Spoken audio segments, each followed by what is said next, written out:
podemos mencionar otras características, ¿sí? Quizás no tan relevantes desde el punto de vista clínico, que puedan interesar. Interfieren con la ADH, bloquean la ADH, incrementan la diuresis, no se ve bien allí.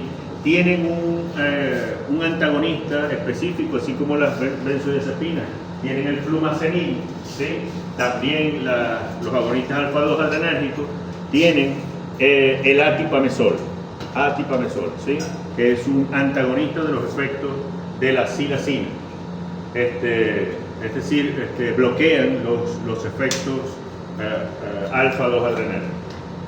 En algunos casos se describen bloqueos aurículo-ventriculares con alteración de la función cardíaca y aparición de bradicardia. Se utilizan de forma rutinaria, se utilizan mucho como agentes preanestésicos, porque precisamente por su efecto analgésico contribuyen a potenciar el efecto analgésico de una sustancia depresoras del sistema nervioso central, que muchas veces no tienen ese marcado efecto analgésico en el paciente. Entonces, por eso se utilizan mucho como agentes preanestésicos. Bien, otros representantes, además de la silacina y la medetomidina, tenemos también la dexmedetomidina, ¿sí? Son agentes todos agonistas alfa-2 adrenérgicos.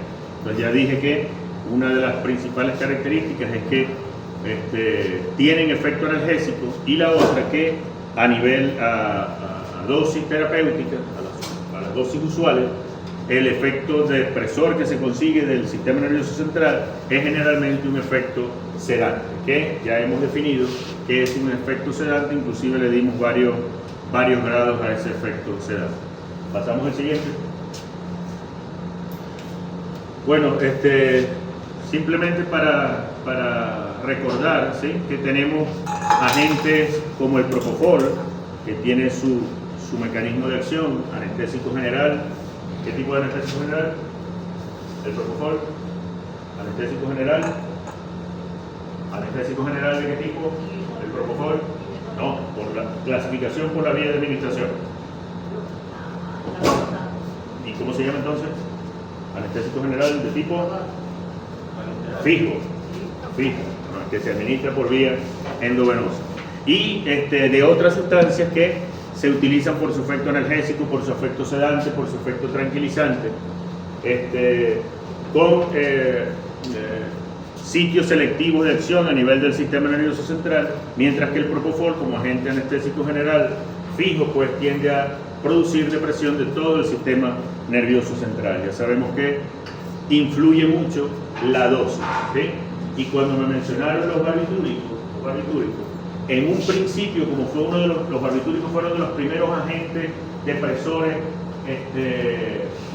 que se descubrieron. Entonces, se utilizaron muchas veces para efectos tranquilizantes.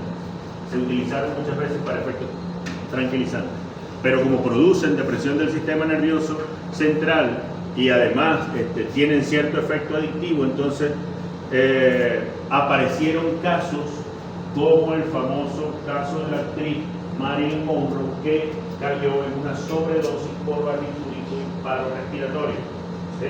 Porque utilizaba el barbitúrico como efectos tranquilizantes. Eso en aquellos años, no sé en qué año sería, 1930 y pico sería, ¿sí? Pero recientemente ya no le bastaban, y es el problema de las adicciones y de las tensiones y qué sé yo más, ¿no? No le bastaban los tranquilizantes, no le hacían efecto, no podía dormir, y el famoso rey del pop falleció por administración de propofol, que se sumó a la acción de otros fármacos depresores, y el médico fue acusado de que le estaba administrando propofol, pero aparentemente no tenía otra cosa para hacer que el pobre tipo por lo menos durmiera más o menos tranquilo, ¿sí? Entonces utilizaba un agente anestésico general fijo con otros fines que no eran otros fines terapéuticos, porque es un anestésico general, lo utilizaba con fines de hipnosis o de tranquilización y quizás sedación. Entonces, ejemplos de ese tipo de situaciones, y por eso les quise traer esta lámina. para ejemplificar eso y aprovechar de hablar un poco de eso, ¿no? Allá.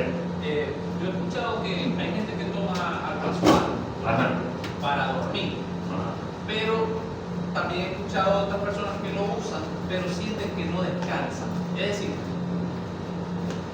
también escuché también que puede ser que no alcanzan el nivel de profundidad del sueño para sentir que están durmiendo, sino que simplemente están sedados. ¿Qué hay de cierto de eso? O sea, bueno, el consumo de este medicamento me permite... Sí, o sea, ahí se pueden especular muchas cosas. Puedo decir algunas cosas más o menos con base científica, ¿no? Se produce un estado de sueño parecido al natural, pero no es el estado de sueño natural. El sueño fisiológico, entre otras cosas,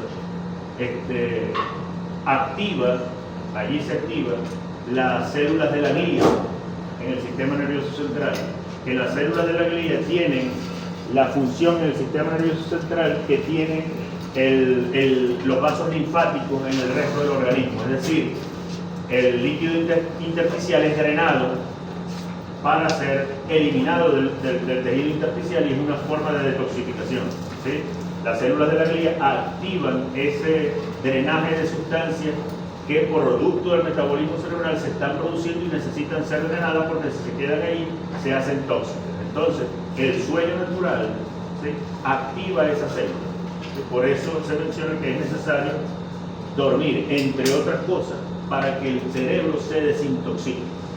¿Sí? Entonces, como estas sustancias producen un estado parecido al del sueño natural, pero no es el sueño natural, posiblemente una de las potenciales explicaciones que te podría dar es que ese sistema de detoxificación no se activa plenamente y por lo tanto la persona siente que no descansa. Es decir, se cumplen unas funciones Exactamente. y otras no. Exactamente. Vemos, bueno, está dormido, ya, pero no sabemos qué está pasando allí. ¿Sí? No sabemos ya ese detalle, ¿no? ¿Sí? Bueno, continuamos.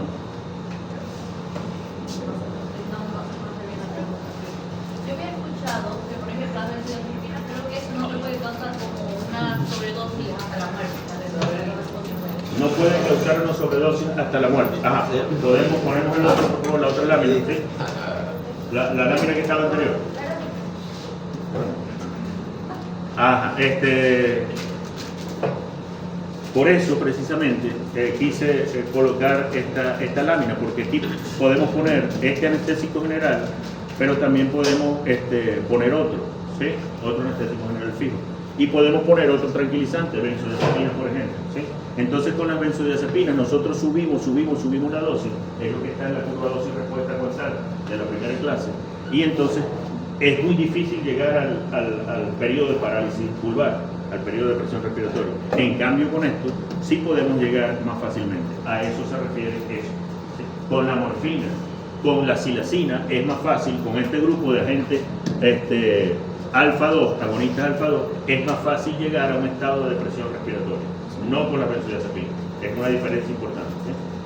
¿Sí me entendiste? ¿Sí? Seguimos. Pero con anestesia sí, obviamente se puede llegar a... Con la anestesia, claro. Ajá. Bueno, están químicamente relacionadas con la clonidina. La clonidina es un agente antiarrítmico, antihipertensivo, de uso en humanos. También se ha utilizado como agente tranquilizante en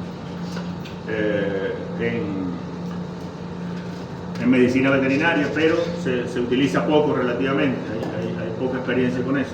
El efecto analgésico es comparable al de los opioides, ¿sí? El efecto analgésico de los agonistas alfa-2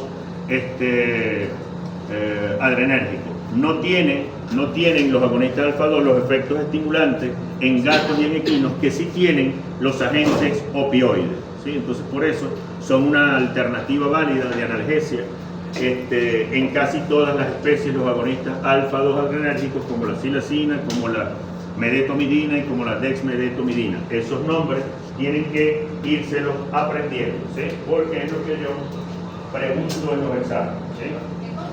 Esos nombres, dexmedetomidina, medetomidina, silacina, acepromacina, fenotiacina, ¿sí? Eso es lo que voy a poner en los exámenes. Eso es lo que voy a preguntar, ¿sí? La cepromacina tiene efecto, bloqueante beta 2.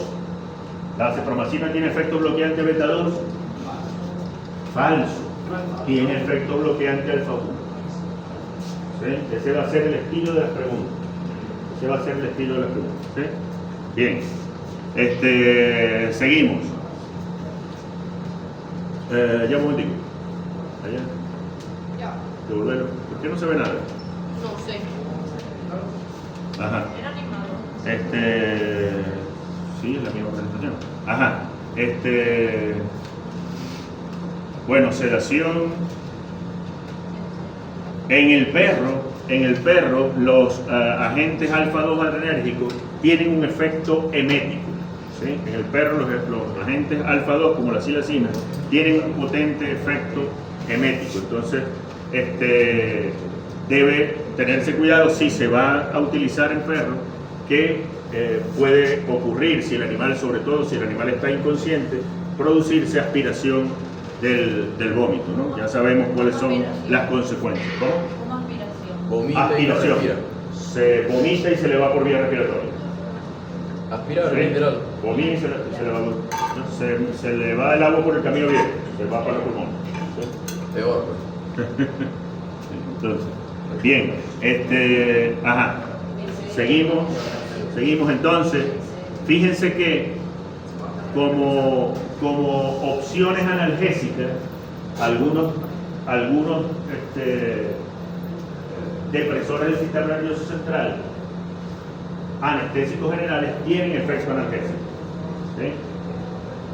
Pero que no produzcan pérdida de la conciencia, que no produzcan compromiso de funciones autonómicas, ya nos van quedando menos que tengan efecto analgésico, ¿sí? Entonces tenemos los alfa-2 adrenérgicos, no hemos visto los agentes opioides, y aquí tenemos estos. No sé por qué no aparece el título, dale a ver si es que va a aparecer el título ahora. Dale otra vez. Solo usaré eso. Bueno, entonces dale para que aparezca eso. Ajá. Entonces, otra opción analgésica que tenemos son los antiinflamatorios no esteroideos, AINES, muy utilizados tanto en farmacología humana como en medicina veterinaria. Solo que en medicina veterinaria tenemos muchas especies susceptibles y debemos utilizarlos con sumo cuidado, ¿sí? Analgésicos, antiinflamatorios, no esteroideos, ¿sí? ¿Y por qué les hago hincapié en eso de que, bueno, por qué me dirá eso de anestésicos generales que producen analgesia, pero entonces tenemos por un lado los agentes opioides, también tenemos los alfa-2? Porque no es fácil en medicina veterinaria hacer un adecuado manejo del dolor en los pacientes, porque tenemos opciones terapéuticas limitadas. Muy limitadas. Entonces no es fácil hacer un adecuado manejo del dolor, y es uno de los grandes problemas que tenemos. Y si se meten en YouTube, entonces van a encontrar a un médico veterinario de origen venezolano que se llama Mario Marzú. ¿Sí? ¿No lo han escuchado? No. Sí, no lo había escuchado. Es un especialista en el manejo del dolor, ¿sí? Es un especialista muy bueno, ¿sí? A veces pueden ser muy fastidiosas las clases, las conferencias que da, pero porque va mucho al detalle y a lo mejor entonces uno se fastidia de estar escuchando, pero es porque el manejo del dolor es uno de los grandes retos que tiene el médico veterinario. El adecuado manejo del dolor. ¿Y por qué debo hacer un adecuado manejo del dolor? Porque si es un dolor crónico o un dolor agudo, el adecuado manejo del dolor nos va a garantizar ¿qué? Una buena ¿qué? Del paciente. ¿Ah? Bienestar. Algo parecido. Una buena calidad de vida. Esos conceptos antes nosotros no los escuchábamos en medicina veterinaria. Ahora tenemos que asumirlos como una realidad indispensable, ¿sí? Sea el paciente que sea la especie que sea, el médico veterinario está en el deber de garantizar la calidad de vida del paciente. Y el manejo del dolor, cuando se presentan ese tipo de situaciones, es esencial para eso, ¿sí? Entonces, no tenemos muchas opciones y entre esas opciones tenemos los antiinflamatorios no esteroideos. ¿Sí? Un opioide es una sustancia, un alcaloide derivado del opio, una planta, ¿sí? Que es un depresor del sistema nervioso central, particularmente es un analgésico. Sí, lo vamos a ver más adelante. Si nos da tiempo. Seguimos. El mecanismo de acción de los antiinflamatorios no esteroideos los lleva a clasificarse como anti-COX-1 o anti-COX-2. Ya vamos a ver la diferencia entre eso. La ciclooxigenasa 1, ciclooxigenasa 2. Pasamos a la siguiente. ¿Sí? Entonces, ya saben que donde vean COX-2, eso significa ciclooxigenasa 2. Donde vean COX-1, eso significa ciclooxigenasa 1. Y donde vean AINES, eso significa antiinflamatorio no esteroideo. ¿Por qué AINES? Porque son analgésicos, antiinflamatorios y qué más? Antiinflamatorio no esteroideo. Me falta una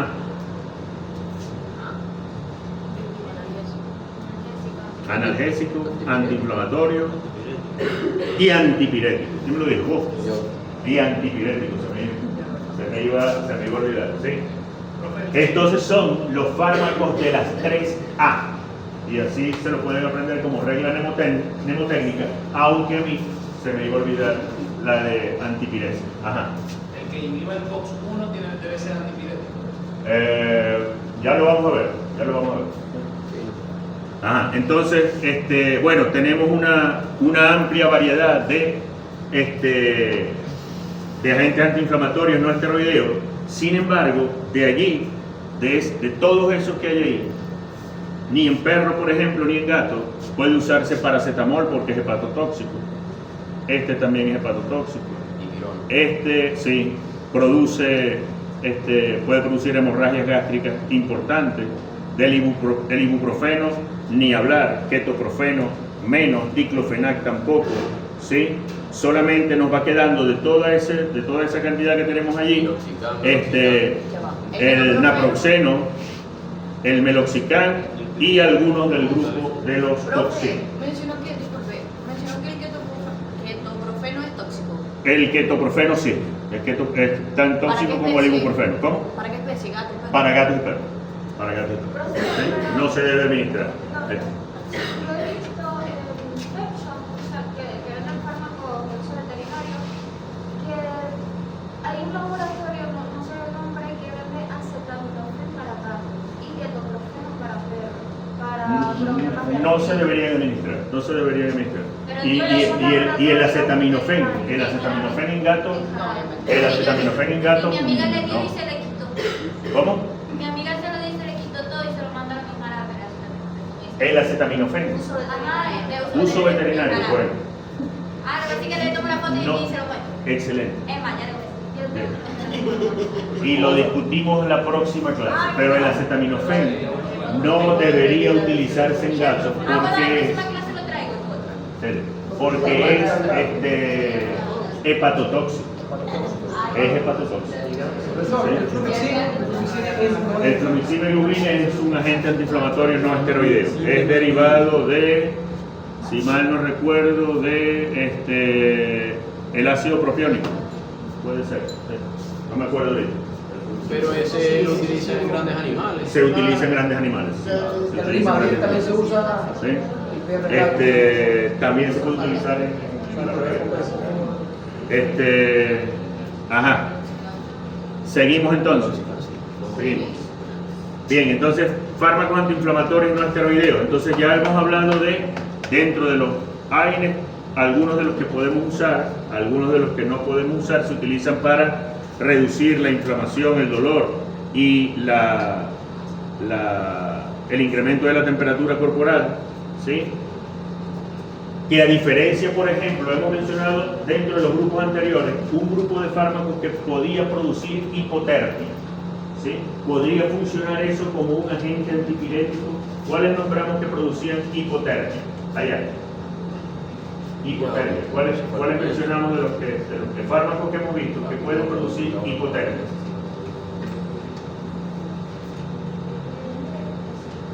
Aquí, las dos muchachas que están aquí, hipotermia, la segunda.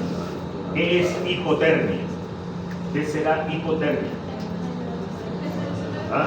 La caída drástica de la temperatura. ¿Qué es hipotermia? Perdona, no escucho. ¿Qué es hipotermia? No, la muchacha que está atrás. ¿Qué es hipotermia? Un desequilibrio en el nivel de temperatura. En el nivel de temperatura, porque aumenta, disminuye por debajo de dónde, por debajo del valor normal. Es una disminución de la temperatura por debajo del valor normal. ¿Y por qué yo digo que, por ejemplo, la acepromacina es una sustancia que produce hipotermia, pero no es un agente antipirético? No lo podemos utilizar como agente antipirético. ¿Qué diferencia habrá entre un agente antipirético como los antiinflamatorios no esteroideos y un agente que produce hipotermia? ¿Por qué la acepromacina no es un antipirético? Porque causa Por su mecanismo de tiene su acción. efecto principal. ¿Ah? Por su mecanismo de acción. ¿Quién me responde? Baja No, el mecanismo de acción. por el mecanismo de acción no. El mecanismo de acción tiene que ver con eso, pero no es esa la respuesta. Por la vía nerviosa Se baja más la temperatura de lo que debería. Porque no actúa sobre las prostaglandinas. Bueno, efectivamente no actúa sobre las prostaglandinas, pero no es por eso. No son los mismos receptores, profe. ¿Cómo? Los receptores no son los mismos. No actúan Los receptores no son los mismos. El mecanismo de acción de la acepromacina y el mecanismo de acción de esto no es lo mismo. ¿Sí? No es lo mismo. Profe, yo digo. ¿Por yo qué digo que- la acepromacina, yo digo que produce hipotermia, pero no es un agente antipirético? ¿Y la acepromacina es analgésico o antiinflamatorio? ¿Alguno de esos? La acepromacina puede producir, no produce analgesia, no es Por antiinflamatorio. eso no es antipirético. No, pero por eso que tiene que ver una cosa que ver con la otra. No tiene nada de relación. No estoy entendiendo la pregunta. La acepromacina causa hipotermia. Sí. Ok, ¿y por qué no es un antipirético? Bueno, esos son parte de las acciones farmacológicas que tiene la ferrotiazina, ¿no? Que las hemos estado mencionando. Pero el punto clave, ¿por qué? ¿Por qué los antiinflamatorios no esteroideos son antipiréticos? Porque disminuyen la temperatura corporal cuando hay fiebre, pero no más allá de la temperatura normal. No producen hipotermia. Disminuyen la temperatura corporal, bajan la fiebre hasta la temperatura normal del organismo. Yo le doy más agente antipirético y no va a bajar más la temperatura de lo normal. No va a producir hipotermia. Esa es la diferencia. No la produce. No la produce. Pero ¿qué es lo que lo detiene a bajar los niveles más de lo normal? Que las sustancias que se están produciendo, que no baje más de lo normal, que las sustancias que se están produciendo en el sistema nervioso central a nivel del aparato termorregulador ya disminuyeron. Ya el aparato termorregulador va a seguir ejerciendo su acción fisiológica, ¿sí? Pero no se va a definir su función. En cambio, con las fenotiacinas, como son depresores del sistema nervioso central, más allá de esa acción de inhibir, como lo vamos a ver, prostaglandinas y otros mediadores químicos, más allá de eso, producen depresión, producen disminución de la función neuronal. Entonces, por ese mecanismo, producen la depresión del aparato termorregulador también. ¿Sí? Ok. Bien, entonces esa es la diferencia, nos devolvemos un momentico. Esa es la diferencia entre un agente antipirético y un agente que puede producir hipotermia. Fármaco de las tres: antiinflamatorios, analgésicos y antipiréticos. ¿Qué más tengo por aquí? El otro, bueno, ya hemos hablado, además de este grupo de fármacos con acción analgésica, hemos hablado de otros grupos de fármacos que hemos visto que también tienen acción analgésica. Acabamos de nombrar los agonistas alfa-2-adrenérgicos y mencionaremos posteriormente los agentes opioides. Pero como antiinflamatorios, el otro grupo importante que tengo para trabajar farmacológicamente son los glucocorticoides. ¿Sí? Glucocorticoides, muy utilizados por ejemplo, en situaciones de alergia y donde hay también procesos inflamatorios generalizados, como el shock anafiláctico. Ya pregunté qué es el shock anafiláctico, ya lo dije, o no lo pregunté. ¿Qué es el shock anafiláctico? ¿Lo dije o no lo dije? ¿Sí lo dije? ¿Quién me lo dice?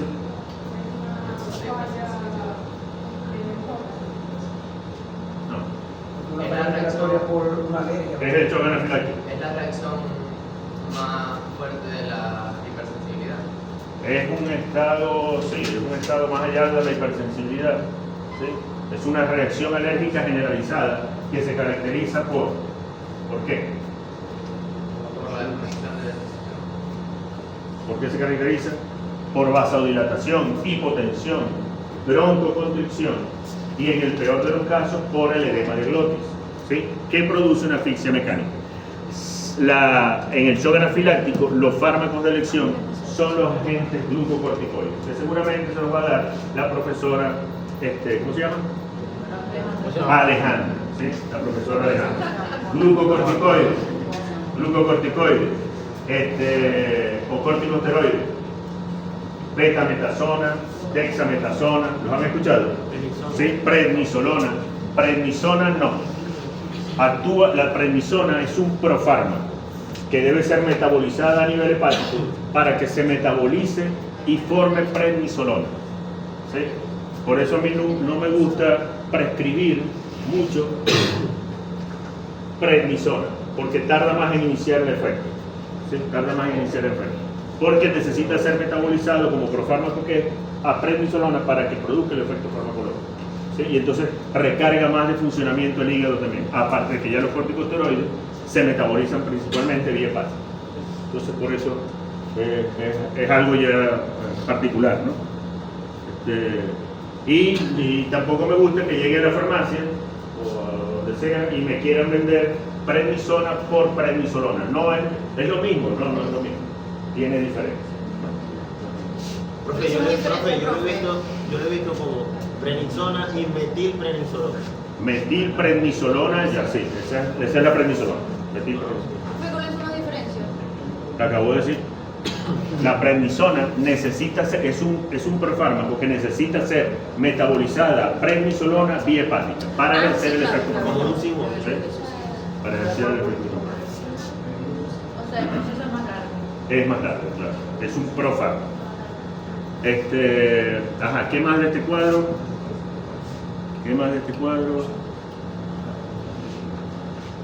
Seguimos. Bueno, ya sabemos que es la inflamación. Es un proceso fisiológico complejo cuya función es combatir agentes patógenos, ¿verdad? Remodelar tejidos dañados, donde participan varios mediadores químicos, ¿sí? Y hay participación de células inmunes. ¿Por qué se caracteriza la inflamación? Por 5 signos cardinales: edema, tumor, ¿sí? Aumento del flujo sanguíneo, rubor, aumento de la temperatura local, calor, activación de terminales aferentes, hay dolor. Y si el proceso inflamatorio ya es más avanzado, entonces hay pérdida de la función. Esos son los 5 puntos, los 5 signos cardinales de la inflamación, ¿sí? Tumor, rubor, dolor, calor y pérdida de la función local. Inflamación. Seguimos. Bien, mecanismo de acción de los antiinflamatorios no esteroideos. Voy a ir primero con el mecanismo de acción de los... Bueno, no, voy a comenzar con aquel. Porque para explicar debo explicar, hay que saber algo allá. ¿Sí? Entonces, los fosfolípidos de membrana presentes en los tejidos, por razón X, se dañan, ¿sí? Hay ruptura de membrana, la fosfolipasa A2 actúa para formar ácido araquidónico, ¿sí? Y luego sobre el ácido araquidónico, las ciclooxigenasas 1 o 2, si es la 1, va a dar origen a prostaglandinas, que fundamentalmente a prostaglandinas, que esas prostaglandinas, producto de la acción de la ciclooxigenasa 2, esas prostaglandinas van a tener funciones fisiológicas, ¿sí? Estas prostaglandinas, producto de la acción de la ciclooxigenasa 1, van a tener acciones fisiológicas. Protección de la mucosa gástrica, se incrementa el moco y la producción de bicarbonato, ¿sí? En el estómago. Mantiene el flujo sanguíneo renal porque se produce vasodilatación de la arteria renal, entonces se mantiene el flujo sanguíneo renal, ¿sí? Y una función plaquetaria normal, ¿sí?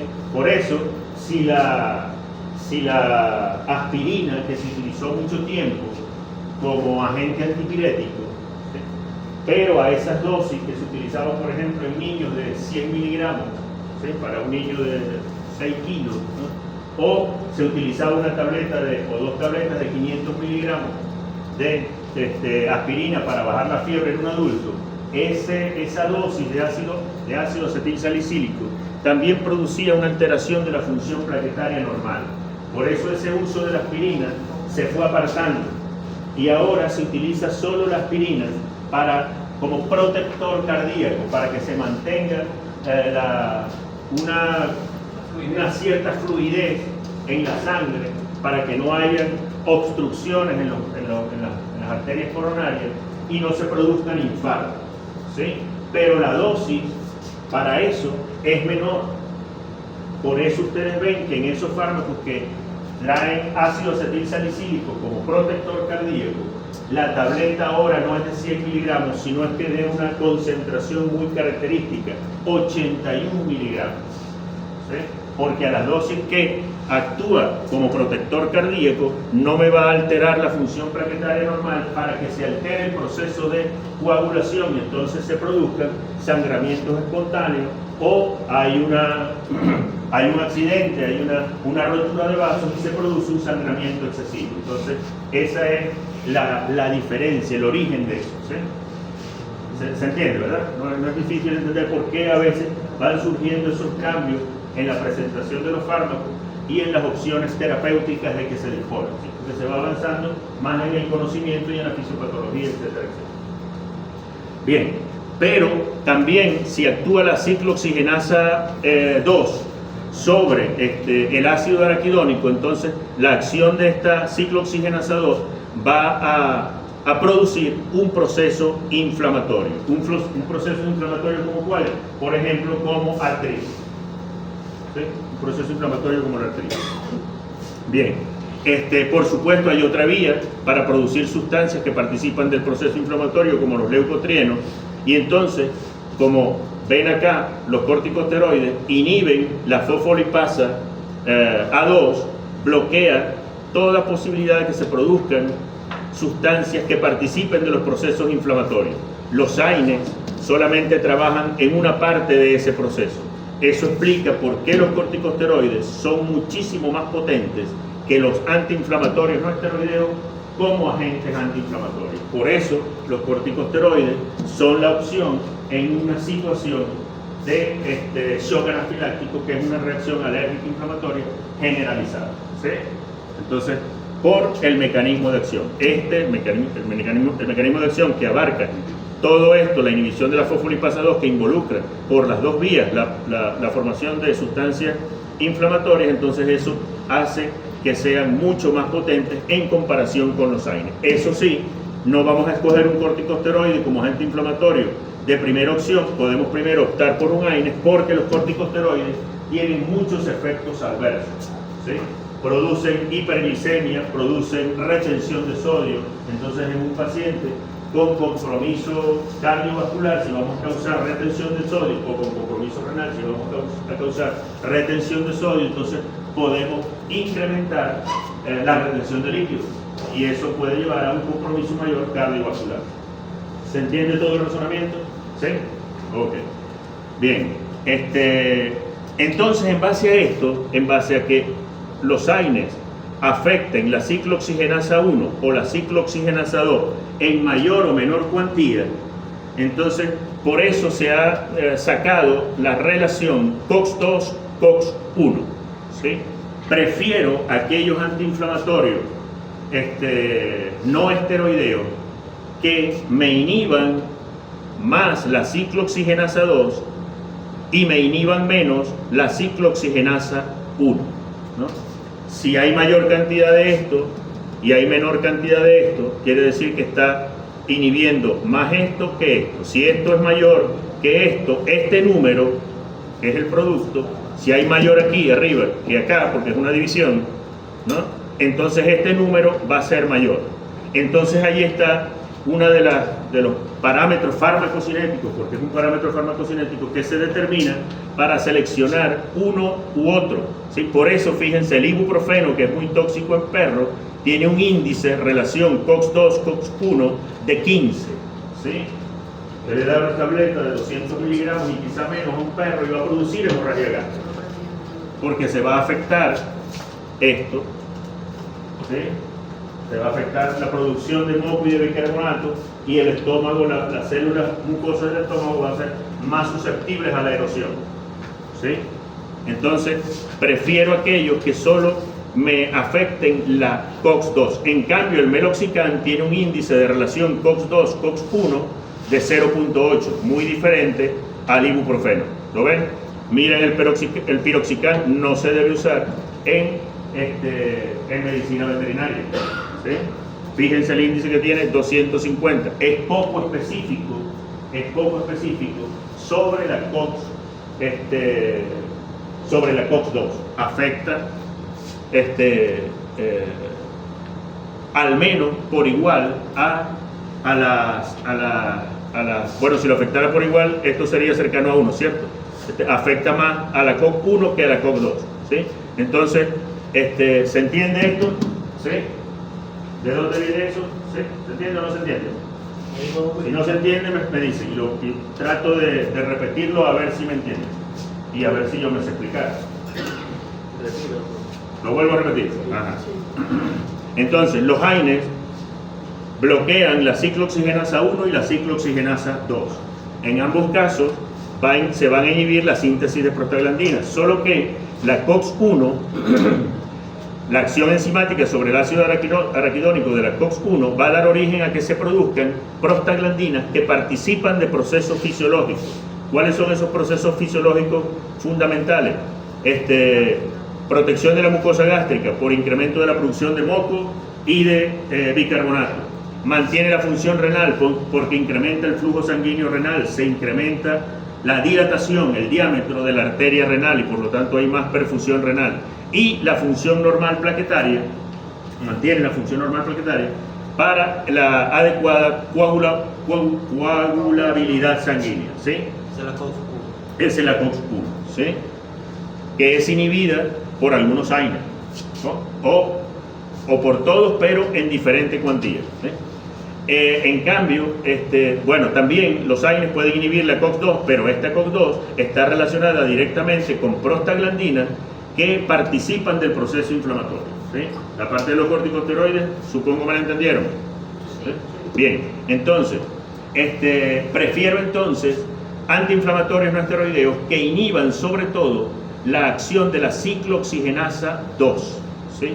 Que inhiban sobre todo la ciclooxigenasa 2, que tengan suficiente especificidad sobre la ciclooxigenasa 2 y menos sobre la ciclooxigenasa 1. ¿Por qué? Porque esta es la que me va a permitir que se formen prostaglandinas que van a mantener funciones fisiológicas. En cambio, esta va a dar origen a prostaglandinas que participan del proceso inflamatorio, que es el que yo quiero tratar. ¿Se entiende? Sí. Entonces, si hay un mayor índice aquí, si hay un menor o igual a 1, quiere decir que hay mayor selectividad por la 2 que por la 1, ¿sí? Porque es una división ahí lo que se está haciendo de actividad enzimática. ¿Se entendió? ¿Sí? Ok.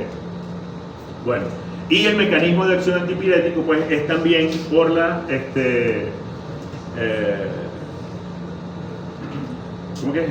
inhibición de la síntesis de prostaglandina, pero a nivel hipotalámico en el centro termorregulador, aquí, ¿sí? Entonces no son agentes hipotérmicos, no disminuyen la temperatura corporal por debajo de la temperatura normal, simplemente bloquean las sustancias, la producción de sustancias que llevan a que el aparato termorregulador trabaje de forma anormal y lleve a la producción de un incremento de la temperatura. ¿Se entendió? ¿Sí? Bueno, continuamos. Ajá, ¿qué más puedo decir aquí?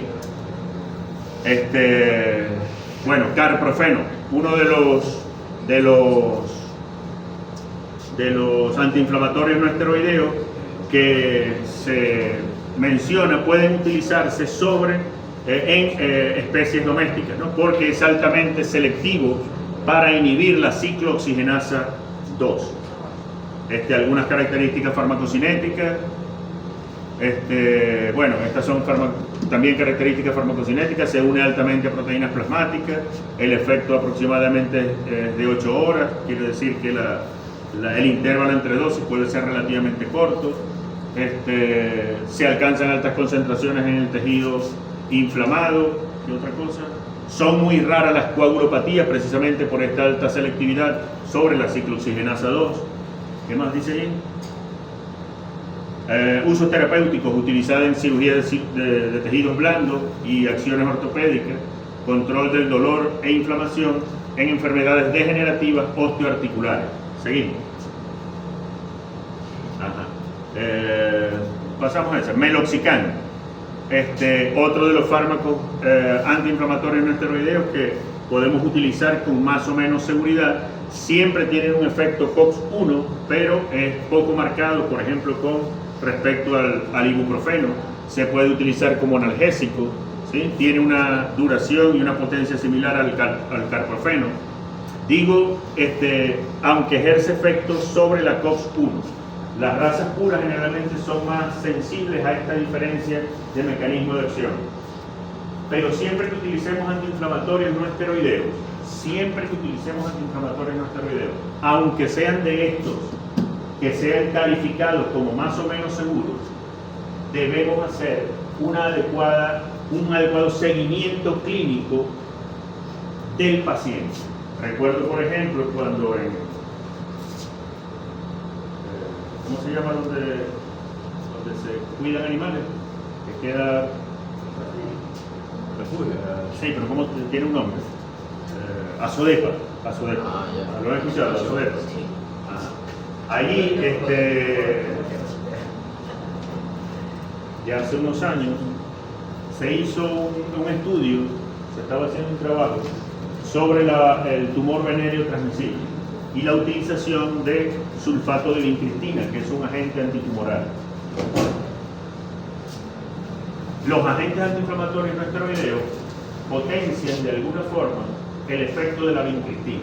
Sin embargo, tienen ese efecto posible, negativo, por bloquear funciones fisiológicas, común a todos los agentes antiinflamatorios no esteroideos. Entonces, le estábamos dando sulfato de vincristina y meloxicam a un grupo de perros criollos. Y 2, a pesar de que es más selectivo sobre la COX-2, presentó vómito con sangre. ¿Por qué? Porque cesó el mecanismo de protección láctea. Entonces, siempre que se den antiinflamatorios no esteroideos, el paciente debe ser monitorizado en términos de si hay hematemesis, si hay alteración de la función renal o si hay alteración de la coagulabilidad sanguínea. Siempre debe ser monitorizado. ¿Sí? Eso es muy importante. Cuando se administra uno de estos medicamentos, no se puede administrar como un protector gástrico, en caso de que Sí, lo que pasa es que, por ejemplo, un protector gástrico como el caolín va a formar una capa allí. Probablemente ayude, pero él lo que va a hacer es precisamente proteger que no haya una acción erosiva allí. Pero él no va a mejorar esta falta. O sea, no va a mejorar que haya más producción de bicarbonato o que se produzca más moco. No, siempre va a faltar. Entonces no garantiza mucho. No garantiza mucho.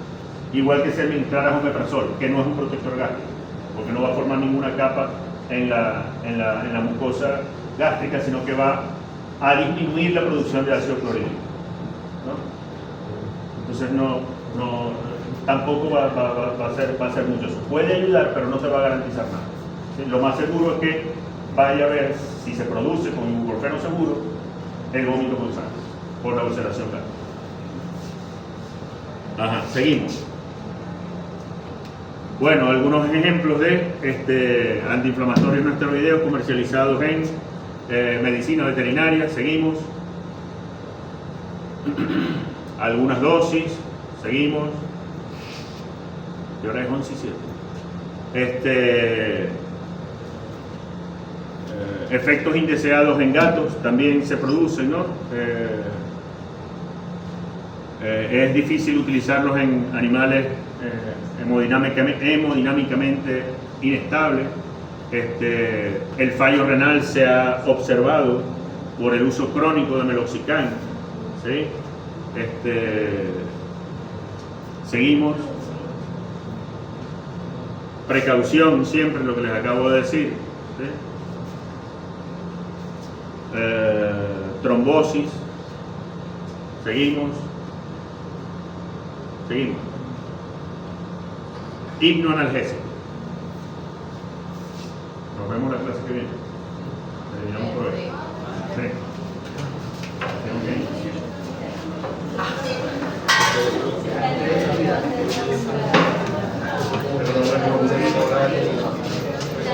La batería social.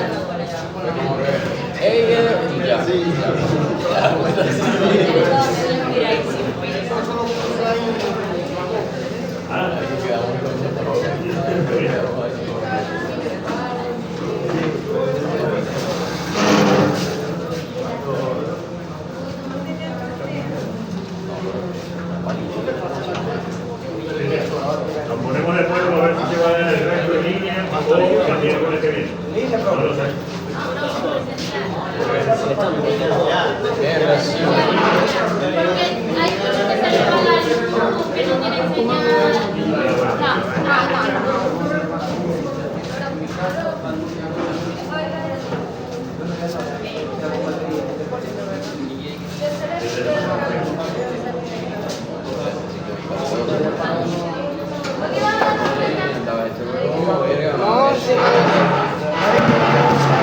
cosas que salen mal al YouTube que no tienen señal.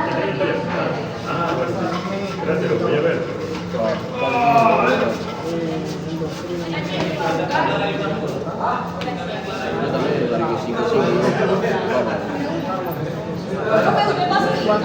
No, no la pasé. ¿No la pasó? No estoy acostumbrado. Ah, pues.